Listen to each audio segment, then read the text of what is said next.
અમે ચાલુ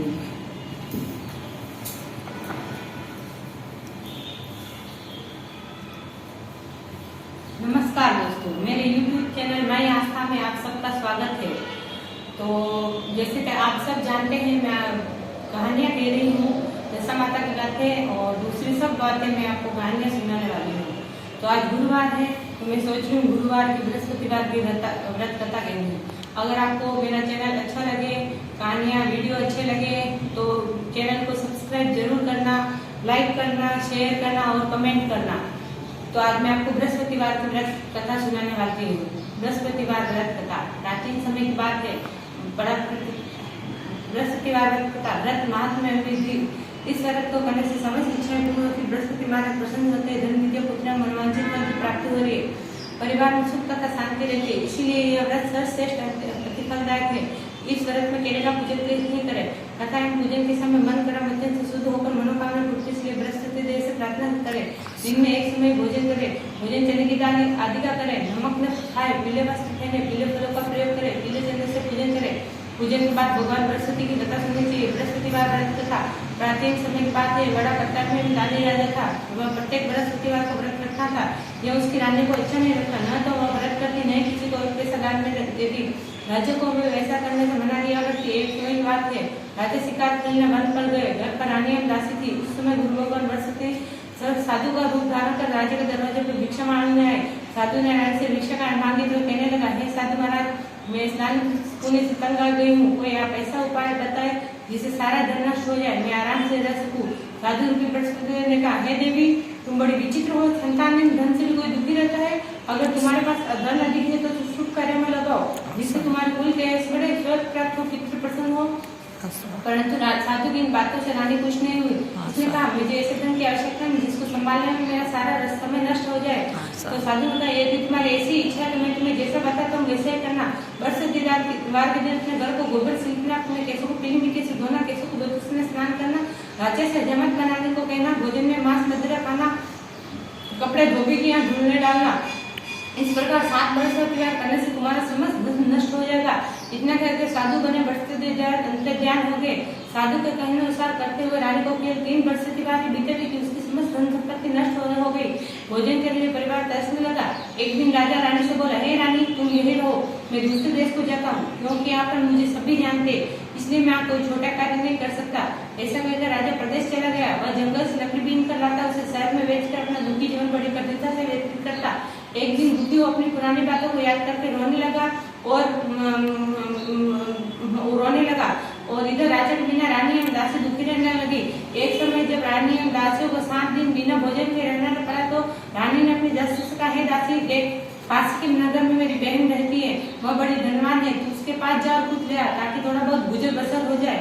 उस दिन बृहस्पतिवार था। रानी की बहन उस समय बृहस्पतिवार का व्रत कर रही थी। दासी ने रानी की बहन को अपनी रानी का संदेश दिया, लेकिन रानी की बहन ने कोई उत्तर नहीं दिया। यह देखकर दासी को बहुत क्रोध आया, दुख हुई। उसने वापस आकर सारी बात रानी को बता दी। यह सुनकर रानी ने अपने भाग्य को कोसा। उधर उसकी बहन ने सोचा कि मेरी बहन की दासी आई, परंतु उससे कुछ नहीं बोली, इससे दुखी हुई होगी। वो कथा समाप्त कर अपनी बहन के घर गए और कहने लगी, हे बहन, मेरी तुम्हारी दासी है, परंतु मैं कथा बृहस्पतिवार की कथा सुन रही थी। जब तक कथा होती है तब तक न उठते नहीं बोलते हैं, इसलिए कहो दासी क्यों गई थी। यह सुनकर रानी की आंखें भर आई। उसने दासी समझ भूखे रहने की बात की अपनी बहन को बता दी। उसकी बहन ने कहा, हे बहन, देखो, बृहस्पति सबकी मनोकामनाएं पूर्ण करते हैं, शायद तुम्हारे घर में अनाज रखा हो। यह सुनकर दासी घर के अंदर गई तो उसे बड़ा अनाज का भरा मिला। उसे लाकर उसने रानी को बताया। घड़ा पाकर रानी दासी बहुत प्रसन्न हुई। तो दासी ने रानी से कहा, हे दासी, जब हमको अन्न नहीं मिलता तो हम व्रत भी तो करते हैं, इसलिए क्यों नहीं इनसे व्रत एवं कथा की विधि पूछ ली जाए, हम भी व्रत किया करेंगे।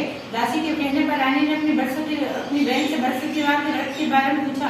उसकी बहन ने बताया, बृहस्पतिवार के व्रत में चने की दाल एवं गुड़ जल के लोटे में डालकर केले का पूजन करे, फिर कथा कहे या सुने, इससे गुरु भगवान बृहस्पति प्रसन्न होते हैं, समस्त मनोकामना पूर्ण करते हैं। इतना कहकर रानी की बहन अपने घर लौट आई। रानी एवं दासी दोनों ने निश्चय किया, हम बृहस्पति देव का पूजन जरूर करेंगे। 7 रोज बाद जब बृहस्पति आया, उन्होंने व्रत रखा। गुरुस्थान में जाकर चना एवं गुड़ भी लाई, उसकी दाल से केले की जड़ में विष्णु भगवान का पूजन किया। अब पीला भोजन कहाँ से आए? दोनों बड़ी दुख हुई, परंतु उन्होंने व्रत किया था इसलिए प्रसन्न थे। एक साधारण व्यक्ति के रूप में 2 थालों में सुंदर पीला भोजन लेकर आए। दासी को देकर बोले, हे दासी, ये भोजन तुम्हारे लिए और तुम्हारी रानी के लिए है, तुम दोनों इसे ग्रहण करना। दासी भोजन खाकर बहुत प्रसन्न हुई। उसने सारी बात रानी को बताई।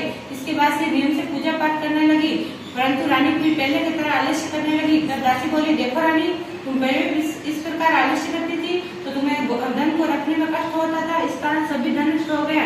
अब गुरु भगवान की कृपा से हमें धन मिला तो तुम्हें आलस्य होता है। बड़ी मुसीबतों के बाद में हमने धन पाए। अब तुम्हें भूखे मनुष्य को भोजन कराना चाहिए। प्याऊ लगाओ, ब्राह्मणों को दान दो, मंदिर पाठशाला बनाकर ज्ञान दो, कुंवारी कन्या को विवाह करो, अर्थात धन को शुभ कार्य में खर्च करो। दासी की बात मानकर रानी शुभ करने लगी। उसका यश फैलने लगा। एक दिन रानी और दासी आपस में विचार करने लगी, न जाने राजा किस दशा में होंगे, उनकी कोई खोज खबर भी नहीं है। उन्होंने श्रद्धापूर्वक गुरु भगवान वसुदेव से प्रार्थना की, राजा जहाँ कहीं भी शीघ्र वापस आ जाए। उधर प्रदेश में राजा को दुखी रहने लगा और प्रतिदिन जंगल से लकड़ी बीन कर लाता उसे शहर में बचकर अपने दुखी जीवन बड़ी कठिनता से व्यतीत करता। एक दिन दुखी होकर पुरानी बातों को याद करके रोने लगा, उदास हो गया। उसी समय वसुदेव साधु के रूप में लकड़हारे के सामने प्रकट हुए और कहने लगे, हे लकड़हारे, तुम इस सुनसान जंगल में किस चिंता में बैठे हो, मुझे बताओ। यह सुनकर राजा के नेत्रों में जल भर आया। साधु की वंदना कर राजा ने अपनी संपूर्ण कहानी सुना दी। महात्मा दयालु होते हैं। वे राजा से बोले, हे राजा, तुम्हारे पत्नी ने वसुदेव के प्रति अपराध किया था, इसके कारण तुम्हारे यह दशा हुई। अब तुम किसी भी प्रकार की चिंता मत करो, भगवान तुम्हें पहले से अधिक धन देंगे। देखो, तुम्हारी पत्नी ने वसुदेव का व्रत प्रारंभ कर दिया है। अब तुम भी बृहस्पतिवार का व्रत करके गुड़ या चने के लोटे में डालकर केले का पूजन करो, कथा को सुनो, भगवान तुम्हारे समस्त मनोकामनाएं पूर्ण करेंगे। साधु की बात सुनकर राजा बोले, हे प्रभु, लकड़ी बेचकर तो इतना पैसा भी नहीं बचता जिससे भोजन करने के उपरांत कुछ बचा सकूं। मैंने रात्रि में अपनी रानी को व्याकुल देखा है। मेरे पास कोई साधन नहीं है जिससे उसका समाचार जान सकूं। फिर मैं वसुदेव की क्या कहानी कहूँ, यह भी मुझको मालूम नहीं।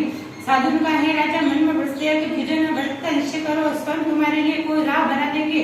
वृषभवार के दिन रोजाना की तरह रखलिया लेकर शहर में जाना, तुम्हें रोज का दुगना धन प्राप्त होगा, जिससे तुम भली भांति भोजन कर लो। वसुदेव की पूजा का सामान भी आ जाएगा। जो तुमने वसुदेव की कथा के बारे में पूछा वह इस प्रकार है। वसुदेव की कहानी ये इसीलिए अंदर आती है दोस्तों, 2 कहानी मिक्स होकर के एक कहानी बन गई। वसुदेव की कहानी। प्राचीन काल में बहुत निर्धन ब्राह्मण था, उसकी कोई संतान नहीं थी। वह नित्य पूजा पाठ करता, उसकी स्त्री ना तो स्नान करती, नहीं किसी देवता का पूजन करती। इस कारण ब्राह्मण देवता बहुत दुखी रहते। एक दिन ब्राह्मण की कन्या उत्पन्न हुई। कन्या बड़े होने लगी, प्रातःकाल स्नान करके विष्णु भगवान का जप करती और सब पूजा पाठ करती। धीरे धीरे कन्या बड़ी होने में वह पाठशाला जाती तो अपनी मुट्ठी में जौ भरकर ले जाती। वो लौटते समय वह जो स्वर्ण हो जाता है उनको बीन कर घर ले आती। एक दिन बालिका सूप में सोने के जौ को फटक कर साफ कर रही थी। तब उसकी माँ ने देख लिया और कहा, है बेटी, सोने के जौ को फटकने के लिए सोने का सूप भी होना चाहिए। दूसरे दिन बरसत आकर कन्या ने वसुदेव से सोने का सूप देने की प्रार्थना की। वसुदेव ने उसकी प्रार्थना स्वीकार कर ली।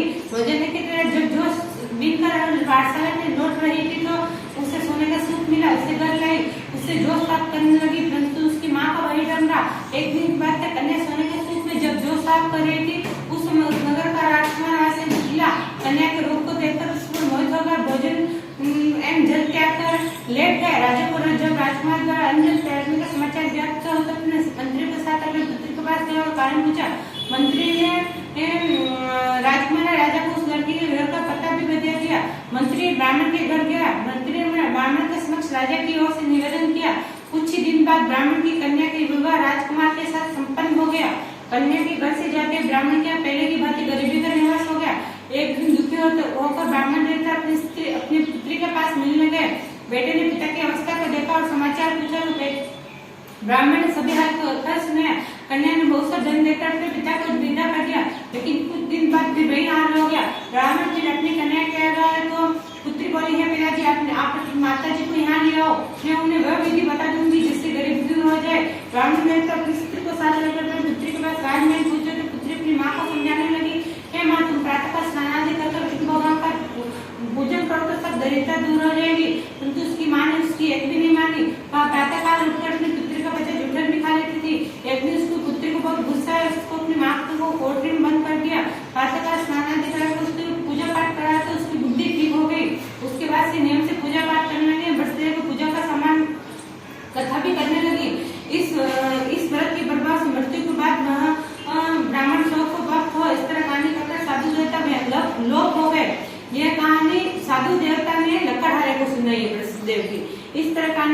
साधु देवता वहां से लोप हो गए। धीरे धीरे समय व्यतीत होने लगा। फिर वृषदेव का दिन आया। राजा जंगल से लकड़ी काटकर सन पे बेचने गया। उसे उस दिन और दिनों से अधिक धन मिला। राजा ने चना गुड़ आदि लाकर वृषदेव को पूजा की। उस दिन से उसके सभी कष्ट दूर हो गए। परंतु जब अगले गुरुवार का दिन आया तो वृषदेव का व्रत करना भूल गए। इस कारण वृषदेव नाराज हो गए। उस दिन उस नगर के राजा ने विशाल यज्ञ का आयोजन किया था। अपने समस्त राज्य में घोषणा करवा दी, सभी मेरे यहाँ भोजन करने आए, किसी के घर चूल्हा न जले। जो इस आज्ञा को न मानेगा उसकी फांसी दे दी जाएगी। राजा के आदेश अनुसार राज्य के सभी वासी राजा के भोज में सम्मिलित हुए, लेकिन लकड़हारा कुछ देर से पहुंचा, इसलिए जो उसके महल में रहेगा उसको भोजन कराया। तो रानी की दृष्टि उस खूंटे पर पड़ी जिसको उसका हार लटका हुआ था। उसे हार खूंटे पर लटका हुआ दिखाई नहीं दिया। रानी को निश्चय हो गया, मेरा इस लकड़हारे ने चुरा लिया। उसी समय सैनिक बुलाकर उसे जेल में डलवा दिया। लकड़हारा जेल में विचार करने लगा, न जाने कौन से कुटूर जन्म के कारण से मुझे दुख प्राप्त हुआ है। जंगल में मिले साधु को याद करने लगा। तत्काल वृषदेव साधु के रूप में प्रकट हुए और कहने लगे, अरे मूर्ख, तूने वृषदेव की कहानी नहीं की, इस कारण तुझे दुख प्राप्त हुआ। अब चिंता मत कर, भगवान तुम्हें पहले से धन देंगे। देखो तुम्हारे वृषदेव के बृहस्पतिवार के दिन जेल के दरवाजे पर तुझे क्या पैसे पड़े मिलेंगे। उस वृषदेव की पूजा का सामान मंगाकर कथा कहना, तेरे सभी कष्ट दूर हो जाएंगे। अगले गुरुवार उसे जेल के दरवाजे पर 4 पैसे पड़े मिले। उसने चना गुड़ आदि लाकर वृषदेव की कथा की, जिसको सुनकर उसके सभी क्लेश दूर हो गए। उसी रात्रि में उस नगर के राजा को स्वप्न में कहा, हे राजा, तूने जिसे जेल में बंद किया उसे कल छोड़ देना, वह निर्दोष है। राजा प्रातः काल उठा, कुर्सी पर हाथ टंगा देखकर लकड़हारा को बुलाकर क्षमा मांगी। राजा को एवं सुंदर वस्त्र आभूषण भेंटकर विदा किया। गुरुदेव के आदेश अनुसार राजा अपने नगर को चल दिया। जब राजा नगर के निकट पहुंचे उससे बड़ा आश्चर्य हुआ। नगर में पहले से अधिक बाग, तालाब, बहुत से धर्मशाला, मंदिर आदि बने थे। राजा को आश्चर्य हुआ, गुस्सा भी आया। उसकी अनुपस्थिति में रानी के पास इतना धन कहाँ से आया होगा। जब रानी ने खबर सुनी कि राजा आए तो उसने अपनी दासी से कहा, हे दासी, देख राजा हमको कितनी बुरी हालत में छोड़ कर गए थे, वह हमारे ऐसे हालत देखकर लौट न जाए, इसलिए तू दरवाजे पर खड़े हो जा। राजा आए तो उन्हें साथ महल में ले आना। रानी दासी दरवाजे पर खड़े हो गई। राजा अपने आए तो उन्हें अपने साथ महल में ले गए। तो राजा ने तुरंत तलवार निकाली और पूछने लगा, बताओ यह धन तुम्हें कैसे प्राप्त हुआ है। तब रानी ने सारी कथा का सुनाई। राजा ने निश्चय किया, मैं रोजाना दिन में 3 बार कथा करूंगा और रोज व्रत किया करूंगा। अब हर समय राजा के रुपये में चने की दाल बंधी रहती। एक दिन राजा ने विचार किया, चलो अपनी बहन के यहाँ हो आऊं। इस तरह निश्चय करके घोड़े पर सवार किया और अपनी बहन के यहाँ चल दिया। मार्ग में जैसा उसने देखा कुछ आदमी मुर्दे को लिए जा रहे, उन्हें रखकर वो कहने लगा, अरे भाइयों, मेरी बृहस्पतिवार की कथा सुन लो। तो वो बोले, लो हमारा तो आदमी मर गया, इसको तुमने कथा की पढ़ी। परंतु कुछ आदमी बोले, अच्छा कहो, हम तुम्हारी कथा भी सुनेंगे। राजा ने दाल लेकर कथा करनी शुरू कर दी। जब कथा आदि हुई तो मुर्दा हिलने लगा। जब कथा समाप्त हुई तो राम राम करके मुर्दा खड़ा हो गया। राजा आगे चल पड़ा। उसके अंदर चलते शाम हो गई। मार्ग में उसे किसान खेत में चलाता मिला। उसने अपनी कथा सुनने के लिए किसान से कहा, लेकिन मैं नहीं माना। राजा ये चल पड़ा। राजा के हत्थे बैल पिछड़ कर गिर गए। किसान के पेट में बहुत जोर से दर्द होने लगा। उसी समय किसान की पत्नी रोटी लेकर आए और कहने लगी, तो पुत्र ने सभी हाल क्या सुना है। बुढ़िया दौड़ घुड़सवार के पास गई और बोली, मैं तेरी कथा सुनूंगी, तुमने कथा मेरे घर पर चलकर ही कहना। राजा ने लौटकर बुढ़िया के खेत में जाकर कथा कही, जिसको सुनकर उसका बलात्कार ठीक हो गया। बैल भी खड़े हो गए। अब राजा अपनी बहन के घर पहुंच गया। राजा की बहन ने उसकी भाई की खूब मेहमानी की। दूसरी ओर जब प्रातःकाल जागा तो देखने लगा सभी लोग भोजन कर रहे। उसने बहन से कहा, कोई ऐसा मनुष्य है जिसने भोजन नहीं किया हो, जो मेरी वृषदेव की कथा सुन रहे। उसकी बहन बोली, भाई देश ऐसा है, पहले लोग भोजन करते, बाद में अन्य काम। फिर एक कुमार का घर गए, जिसको मालूम हुआ उसके यहाँ 3 दिन से किसी ने भोजन किया। राजा ने अपनी बहन की कथा सुनने के लिए राजा की बहन ने अपने भाई की कथा सुनने के लिए कुमार से कहा। वह तैयार हो गया। राजा ने जाकर कुमार के घर पे जाकर कथा कही, जिसको सुनते उसका लड़का ठीक हो गया। अब राजा को और अधिक प्रशंसा होने लगी। एक दिन राजा रानी अपनी बहन से कहा, है बहन, मैं अपने घर को जाऊंगा, तुम भी तैयार हो जाओ। राजा की बहन ने अपने सास से अपने भाई के साथ जाने की आज्ञा मांगी। सास बोली, चली जा, परंतु अपने लड़कों को मत ले जाना। तो उसकी बहन ने अपने भाई से कहा, भैया मैं तो आऊंगी, लेकिन कोई बालक नहीं आएगा। अपनी बहन को भी छोड़कर राजा अपने नगर को लौट आया। बिना भोजन के सेवक लौट गए। हम सारी कथा रानी को कह सुनाई तो रानी बोली, हे प्रभु, वृषदेव ने हमें सब कुछ दिया है, तो संतान भी अवश्य देंगे। उसी रात्रि में वृषदेव देव ने उस राजा को स्वप्न में कहा, हे राजा, उठ, सभी सोच त्याग दे, तेरे रानी गर्भवती है। यह सुनकर राजा को बड़ी प्रसन्नता हुई। 90 महीने रानी के गर्भ से सुंदर पुत्र पैदा हुआ।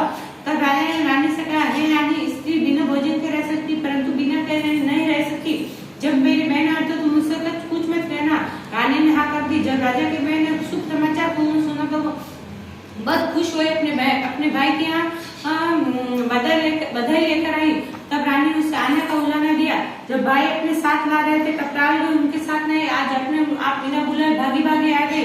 तो राजा की बहन बोली, भाई मैं इस प्रकार नहीं कहती, तुम्हारे घर औलाद कैसे होती?